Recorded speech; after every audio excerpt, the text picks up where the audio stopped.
cours d'aujourd'hui va porter sur la création et l'utilisation des modèles de grilles. En fait, les grilles sont considérées comme des clés de répartition. Par exemple, quand nous prenons le cas par exemple de la ventilation analytique, voilà, donc par exemple ici nous avons créé 3 sections analytiques et donc s'il faut répartir une charge d'eau ou d'électricité par exemple, il nous faut créer donc une clé de répartition qui est appelée modèle de répartition, modèle de grille, excusez-moi, qui nous permettra donc de pouvoir ventiler facilement la charge parmi ces 3 sections analytiques. Après, on va enregistrer rapidement une opération pour pouvoir se rendre compte de l'utilité donc des grilles. Par exemple ici je prends rapidement le cas par exemple 605 200, donc c'est l'électricité. 605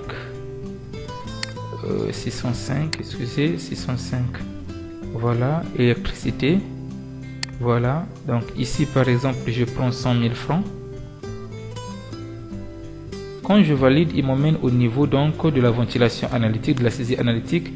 Alors je suis obligé ici par exemple pour ventiler, donc de prendre par exemple pour le magasin, donc de le ventiler manuellement en faisant quoi? Par exemple en le répartissant, je suppose par exemple le magasin prend 40 000.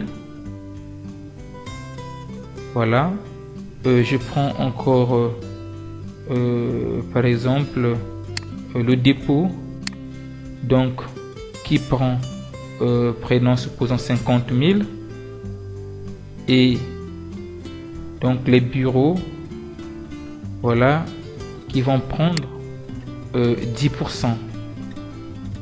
Bon, pas 10%, mais plutôt qu'ils vont prendre 10 000. Donc, pour pouvoir ventiler cela, voilà, et là, au moins, voilà, on a imputé 100 000, total imputé 100 000 francs. Donc là, pour faire la répartition, nous sommes obligés de le faire manuellement. Or, il s'avère que c'était possible de pouvoir donc passer cette écriture là. C'était possible donc de pouvoir passer cette écriture. Voilà, de pouvoir passer cette écriture sans pouvoir ventiler manuellement donc la charge. Pour cela, il nous faut créer quoi? Il nous faut créer ce qu'on appelle un modèle de grille. En faisant quoi? On vient ici par exemple, voilà, modèle de grille. Et je vais créer rapidement un modèle de grille pour les fournitures de bureau. Fourniture de bureau. Voilà. Et à ce niveau-là, je viens bureau par exemple. Bureau, je mets par exemple, je suppose par exemple que 60% des fournitures seront utilisées au niveau du bureau.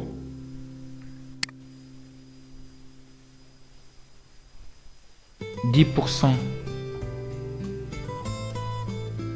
au niveau du magasin et les 30% restants au niveau donc voilà, au niveau du magasin. Voilà, donc 60% au niveau du bureau, 10% au niveau du dépôt et 30% au niveau du magasin. Alors qu'est-ce qui va se passer si je veux par exemple enregistrer une charge concernant donc les fournitures de bureau rapidement? Donc si je mets 605 500 qui concerne les fournitures de bureau, vous allez voir que si je mets par exemple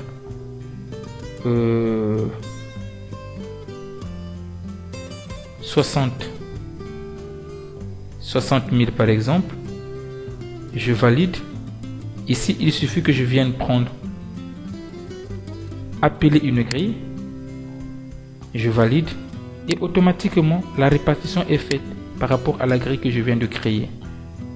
Voilà à quoi sert une grille de répartition. Donc comme je disais, elle nous sert donc de clé de répartition. Voilà, donc nous arrivons au terme de notre petit cours d'aujourd'hui qui portait sur la création et l'utilisation des modèle de grille. Merci.